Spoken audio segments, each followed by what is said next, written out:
My name is Marcie Howell, and I am a therapist in the community working primarily with children, adolescents, and some adults who are survivors of sexual abuse and sexual assault. I've been on the MESA steering committee since it began. I feel very honored and also very glad to have the opportunity to serve on the steering committee. Being in private practice, I don't have the opportunity that I in the same vein to really work on social change and community level issues. And so the opportunity to get involved with MESA and do the work that really desperately needs to be done on the community level is a great addition to my ability to do the work that I feel committed to doing. Well, I feel my personal connection is, here I sit, a woman in the world. I was a girl in the world, a teen in the world. I'm a mother. I'm a grandmother. I have daughters. I have granddaughters. I have grandson.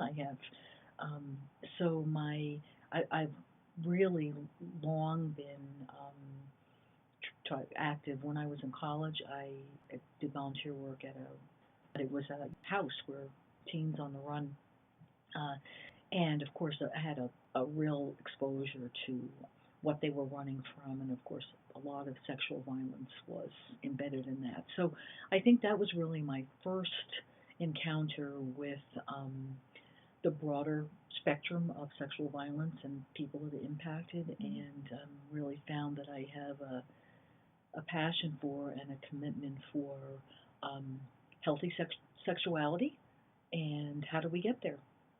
And so I've done a lot of work in the area of human sexuality, mostly on the side of, working towards justice and education around sexual assault and social justice, really. Well, I feel the incredible commitment, long-standing commitment. It's one of the oldest, I believe, rape crisis response teams in the country. Yeah. Something I feel very proud of. So obviously the enduring commitment to this important issue and the growth of the programs of this agency and the incredible energy and effort that been put forward by the staff and the amazing volunteers who keeps work alive. It's very impressive and very inspiring. So I really feel like every time I go to a steering committee meeting, I come out of that meeting feeling affirmed, enthusiastic, and ready to continue the work. I hear comments, when I say what I do, that must be very depressing. Or, I don't know how you do that. I could never do that. And I find that doing the work is really the opposite.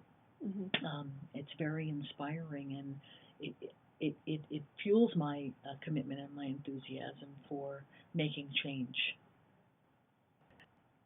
I was thinking about even when I was in college, kind of going off and thinking, I remember thinking, walking home at night from class, being afraid of the bushes, and how far I've come, but how not far our world has come. We have a lot of people still afraid of the bushes. Yeah.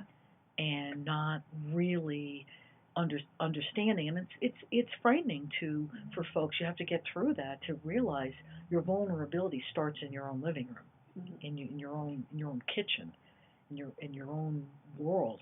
These acts of violence are mostly committed by people you know, and often people you love.